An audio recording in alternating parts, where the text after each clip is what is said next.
1 year and 17,000 miles ago, I bought my brand new 2023 Ford Maverick. In my 3,000 mile review on the Ford Maverick, I feel like I was pretty optimistic about everything, you know. I was still cruising off the new car hype, you know. It's a new truck, it's got all the new toys. It was definitely an upgrade from my last car, so everything was great, you know. But now that I've spent a year with this truck, 17,000 miles, which are more miles than I've ever put on a vehicle ever, how am I feeling about the truck now?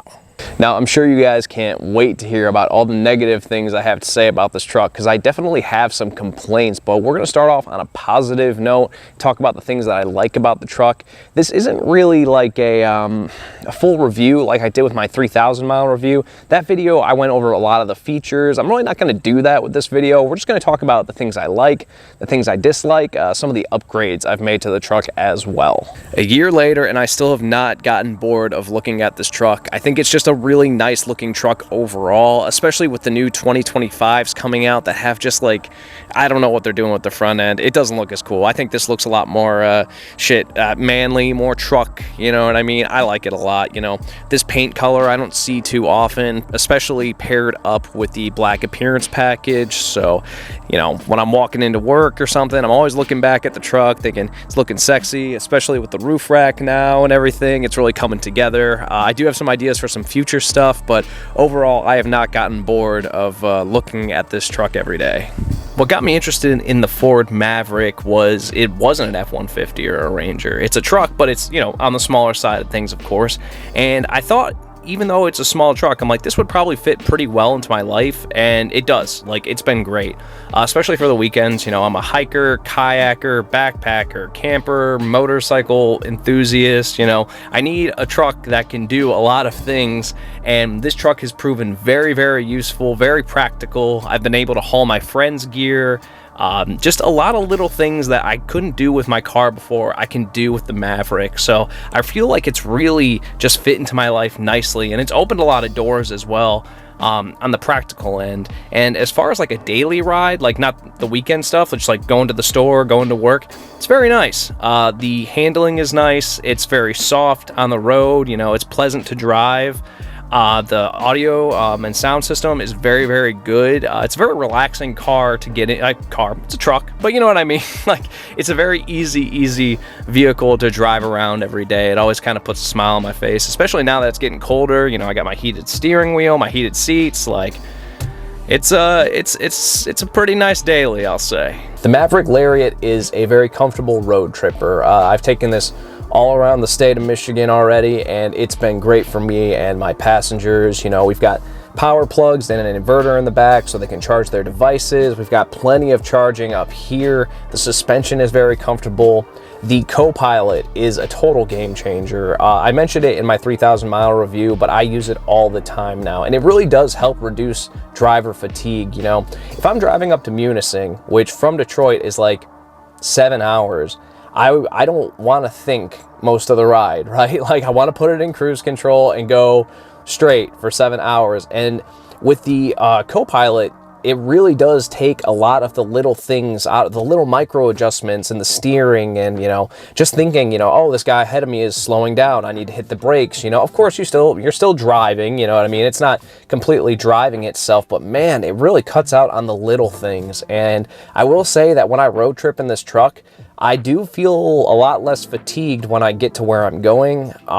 When I road trip in other vehicles, I really miss the co-pilot thing. It's something where I'm like, man, kind of wish I was in my truck right now. But you know, it's something that makes a huge difference. Another thing too is the Mav does get pretty damn good mileage. You know, I've got a 2-liter EcoBoost with tow package, so I've got all-wheel drive. But the tow package gets me lower gearing.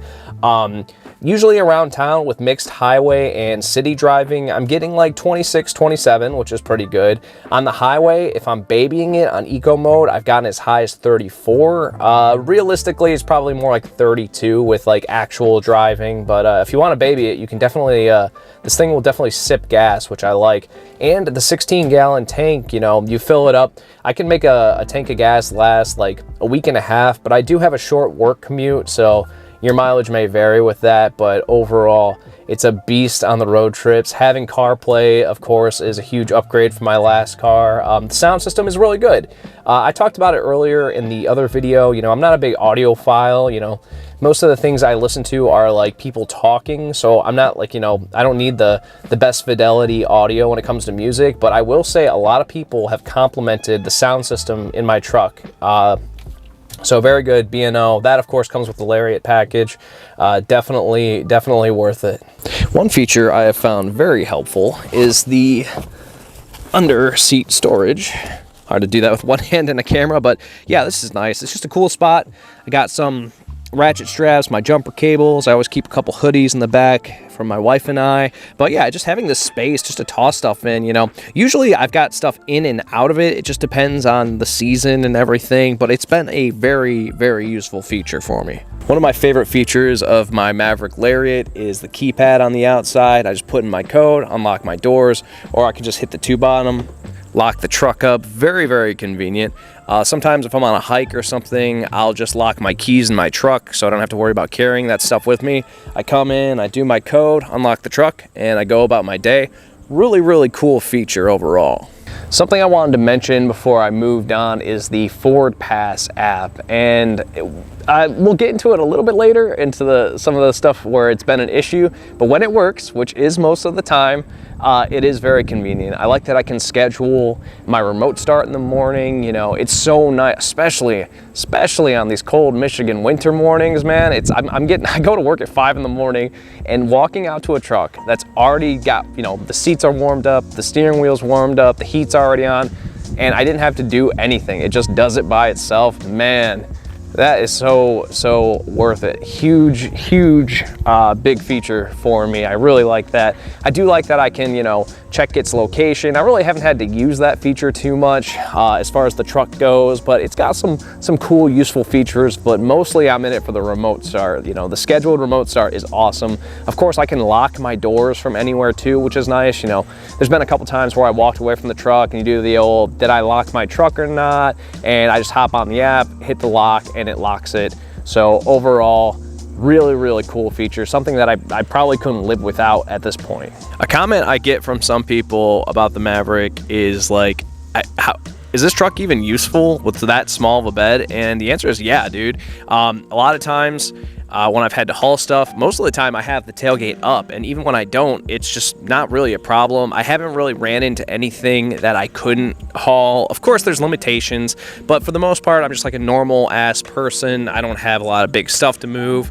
To give you some perspective, I've had 3 10-foot kayaks in the back of the bed before. It was a little sketch, but it worked out fine. So the bed, you know, I think it punches above its weight class a little bit. You know, there are limitations, of course, but you know, with the Lariat, I've got all the tie-down points in the world, which has made hauling stuff very easy. I still haven't put either of my motorcycles in the bed yet, but I'm sure it won't be an issue whatsoever. But yeah, having a truck bed is just so convenient. You know, a couple weekends ago, I put my wife and I's bicycles in the back, and I called my buddy up because we were going to go for a bike ride with him and his girlfriend, and I'm like, dude, I'm going to come over, we're going to load all the bikes in the back, I want to see how it fits. And sure enough, 4 full-size bikes fit in the bed, no issue. I've put up a couple different videos with talking about the Maverick bed, from adding this tailgate assist to building a bike rack. So if you're interested in seeing how versatile the Maverick bed is, I do have quite a bit of videos that talk strictly about that. In the 3,000 mile review of the Maverick, I mentioned that if you're going to buy this truck, you might as well get the tow package, and I haven't changed my mind on that. The only thing I've used the hitch for so far was a motorcycle hitch carrier, which I probably won't be using in the future. I'll probably be switching to a trailer. My wife and I are actually looking at getting like a overland camper, so I'm really excited and glad to have the tow package. Totally worth it. It was like $750. Just buy it. That's the same thing I said in the last video, but it's the truth. Got a 7-pin, got a 4-pin connector. To me, it just seems like a no-brainer.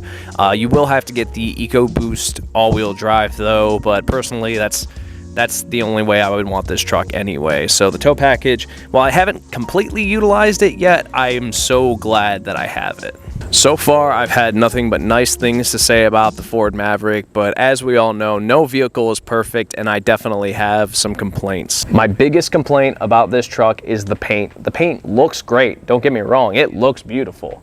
It is thin. It is very, very thin. The whole front end of my truck is kind of like marked up now, like after a year of ownership. Like, it is kind of pathetic how thin the paint is, especially for paint like this, because this color, this hot pepper red, is a tri-coat color. It costs like an additional, I think, like $400 to get this paint job, and it's not like you're getting any extra durability. It's not like the paint is probably really better quality. I mean, yeah, it looks good. It does look good. Cool. But if you really look at it, it's pretty marked up, which after a year, I mean, I get it, man. It's a daily. I mean, dailies are going to get scratched and bumped. Like, okay, I'm over it. I get it.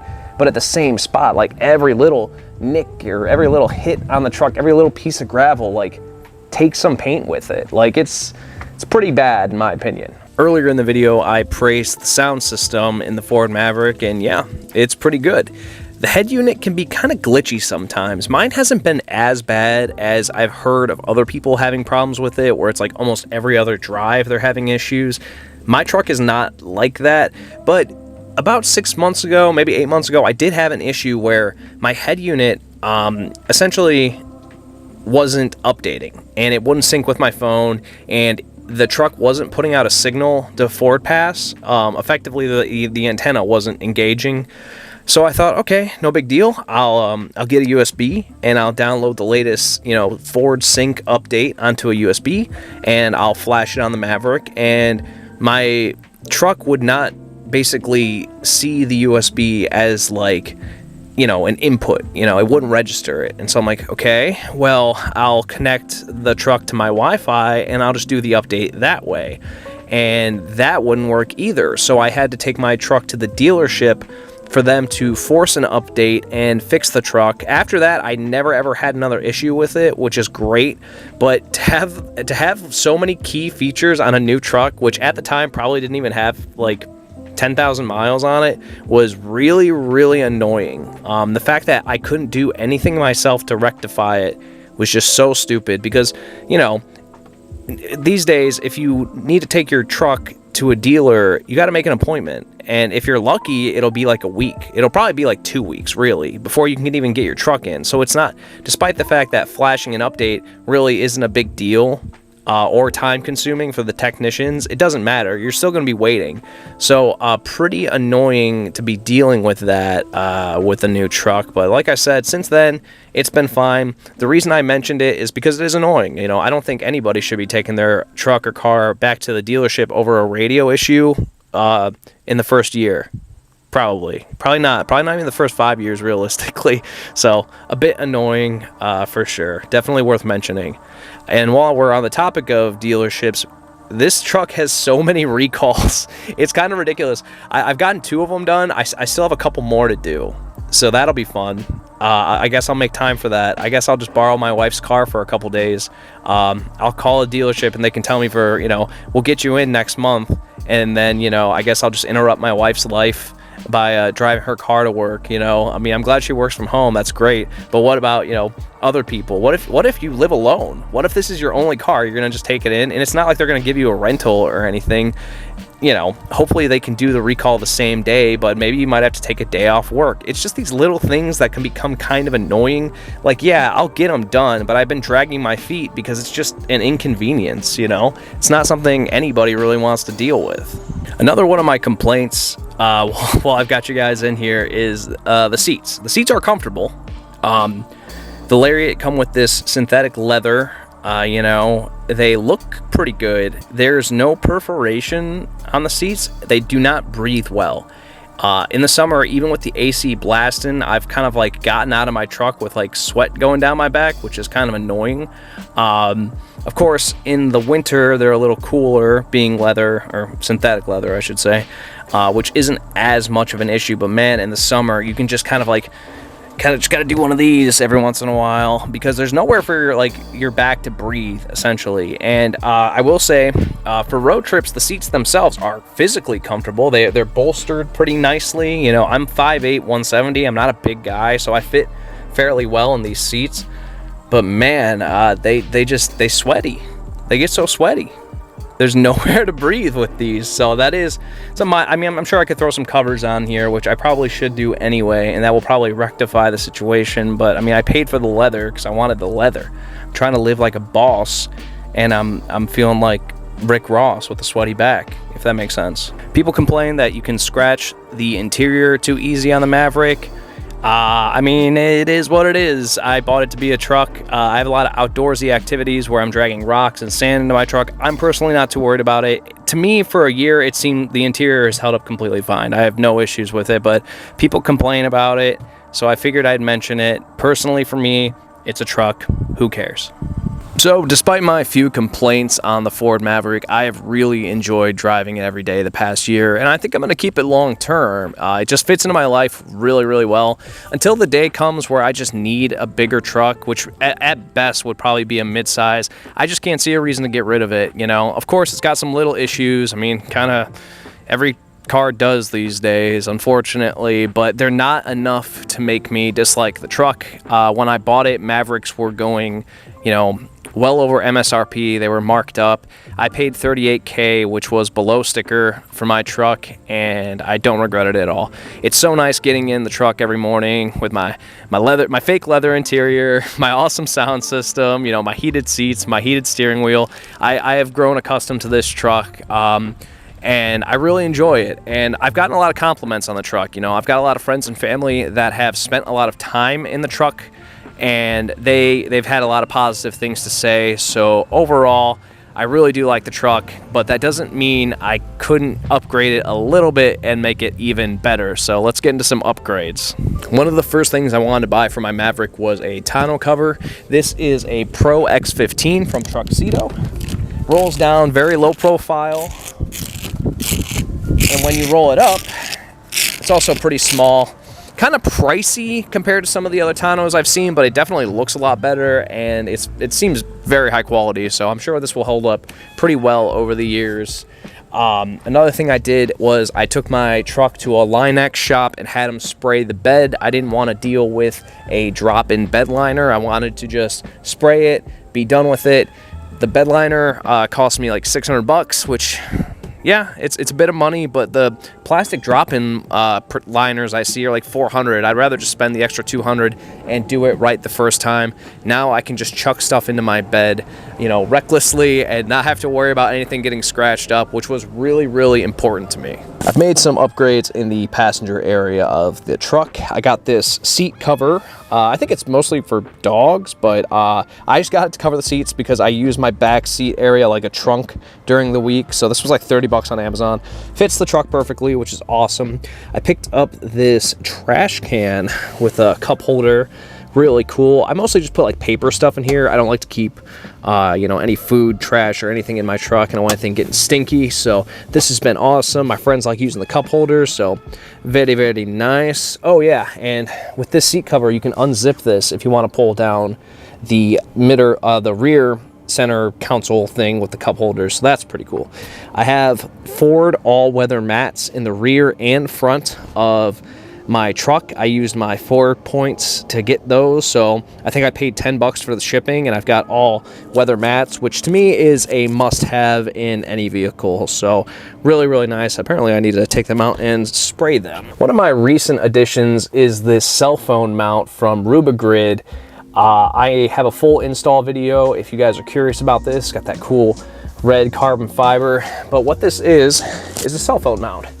And the thing is I live in a split household. My wife has an iPhone, I have an Android, but we both have MagSafe, which means both of our phones will mount to this no problem and come off just as easy. So regardless if my wife's taking the truck out or if I've got the truck out, we have a phone mount that works for both of them. And I really like this because it's out of the way. You know, I plug my sink in, everything's cool. I also added some of these carbon fiber plastic parts to kind of like dress up the interior, and I do have a video on that as well if you guys are interested checking that out. I mean, does it really do anything? I mean, I guess it protects the interior a little, but I just thought it added a little personality With the blackout package, you know, a lot of the stuff is blacked out for the interior, so I added this stuff just to kind of dress it up a little bit. Like I mentioned earlier, we've got full all-weather mats on the floor as well. I added some mud flaps from rock blocks to help at least mitigate some of the paint damage on the side of the vehicle. I'm running stock wheels right now, so the offset isn't too bad, but in the future I do think I'm going to run something a little more aggressive. So I wanted to make sure that I had at least some additional paint coverage. And I mean, it's truck, it's mud flaps, they look good together. My buddy Jeremy hooked me up with this tailgate assist. This is one of those things that I thought like, oh yeah, who needs that? You know, it's not a big deal. I mean, the tailgate on the Maverick is pretty light, but man, for 30 bucks, this is an awesome upgrade for the truck. I just pop the tailgate, it falls down gently. I use this all the time. Super awesome for daily stuff or just to have in general. It's an easy, no-brainer. 30-buck upgrade, definitely look into it. And if you need an install video, I've got one on my channel. I put a little vinyl of this like topographical map on the back window because I kept leaving the window open. So I put this on there to help remind me to close it. Up top, we've got upgraded LED lights from LasFit. You can get 15% off your order using code XSR Detroit and help my channel out if you're interested in these. They cost about 20 bucks for the set and they are so worth it. I've used them on countless camping trips. These are awesome to have. One of my favorite additions to my Ford Maverick is this roof rack from Rhino Rack. Overall, really cool rack. You know, it's got this aerodynamic design. At 45 miles an hour, you can hear it a little. At highway speed, you can hear it quite a bit, you know? I mean, unfortunately with roof racks, you're essentially creating a wind tunnel, so it is what it is, but I use this rack to transport my kayaks. In the future, I think I'll probably get a basket set up for it too, just to run more equipment, but it's one of my favorite additions to the Maverick, and it gives the Mav a really cool silhouette. I think it added a lot to the profile of the truck. That's gonna do it for this video, guys. Overall, I'm very happy with my Ford Maverick. It has been a great truck. I've made a lot of memories with it already, and I'm looking forward to making more. 17,000 miles in a year is kind of crazy. I don't think I'm gonna be putting that many miles on it over this next year. It's just, you know, it's a new truck. I wanted to drive it. So basically anytime we had to go somewhere, I'm like, let's take the truck. And I mean, I still get jazzed about it. So I think that means I bought the right truck. It's just been awesome. Opened up a lot of opportunities as far as my hobbies go, and definitely enabling some real cool stuff to happen in the future. So I am very stoked to have it. But thank you as always for watching. If you like Maverick content, please consider subscribing. I already have quite a bit up on the channel. I took the truck camping. I slept in the bed. Why did I do that? I don't know. It was fun. But I've got those videos and much more coming soon. So stay tuned and I'll see you in the next one.